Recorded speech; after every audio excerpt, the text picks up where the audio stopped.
En fait, pourquoi elle s'appelle Selon l'humeur? C'est parce qu'en fait, ce sont une sculpture portative donc qu'on peut porter. Et selon l'humeur, j'ouvre ou je ferme les volets. Suivant si j'ai envie de vous voir ou que j'ai pas envie de vous voir.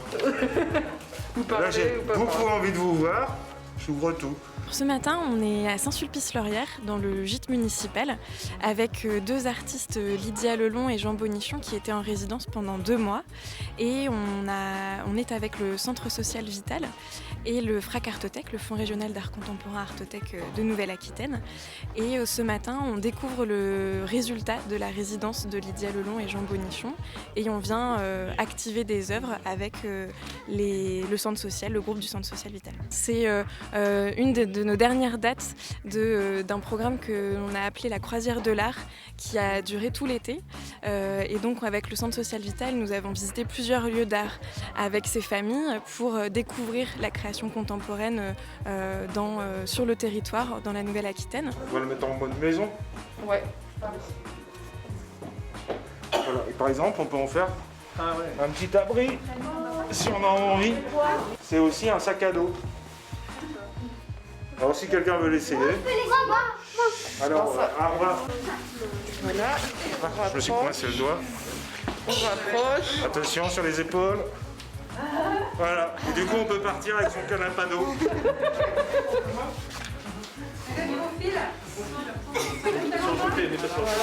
Activer une œuvre, qu'est-ce que ça veut dire? Dans le travail notamment de Jean Bonichon, qui est un artiste qui fait de la performance. Donc de la performance, c'est en fait se mettre en action, et en fait l'action que l'on fait avec son corps et un objet par exemple, c'est aussi une œuvre d'art.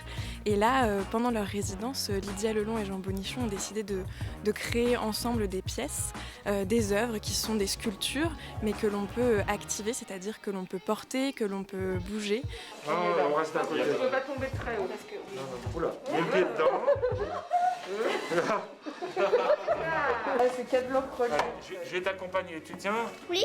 On était partis de là où il y a la cabane. On a fait des ateliers. On a marché où il y a les pieds. Quand il faut t'enlèves tes chaussures. Et après, il faut que tu les mets. Et comme ça, tu tournes à droite et à gauche pour avancer. On a fait des activités de chaussures, des Mikado. Yes. Ben non. C'est la première fois que tu portais une œuvre d'art sur toi? Oui. Alors c'est laquelle que tu as préférée? La chaussure et les Mikado. Nous, on joue souvent sur des formes, aussi bien Jean que moi dans le travail, un peu sur l'absurde. Et finalement, c'est des pièces portatives, mais ça nous met quand même dans des situations complètement décalées. Donc il y avait cette envie aussi de ramener la sculpture à un objet presque en lien avec quelque chose de ludique. Et avec le corps aussi, la présence en fait, d'avoir des pièces qui soient aussi liées avec l'espace corporel en tant que domaine d'exploration, c'est-à-dire on peut porter les choses, on peut chausser des chaussures. Et en fait, il y avait aussi ce rapport au corps, en fait, donc, qui donnait aussi les dimensions aux sculptures. Donc, on n'est pas dans des sculptures monumentales, on n'est pas dans des sculptures petites, on est vraiment à une échelle humaine, en fait. Et ça nous semblait important. Et Lydia parlait de l'absurde, même voir, on est sur certains objets, on serait à la limite du burlesque, en fait, dans la tradition du burlesque, comme on peut le trouver à travers souvent le cinéma et le théâtre. Ça, c'est l'haltéropède. Voilà, ça c'est 100 minutes de vacances. Vacances sans S. Ouais. Donc la vacance, pas les vacances. Mais en fait, les titres, ça permet aussi déjà de leur donner une fonctionnalité en elles-mêmes, mais parfois aussi de créer un autre décalage. En fait, c'est quelque chose qu'on retrouve dans nos travaux aussi également personnels à tous les deux, en fait, où on s'amuse.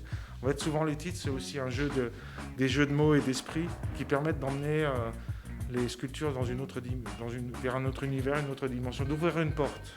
On va essayer d'avancer une jambe d'abord, et après l'autre. Oh, mais c'est sûr. Au secours. Bon, il faut beaucoup de force dans les bras du coup. Hein?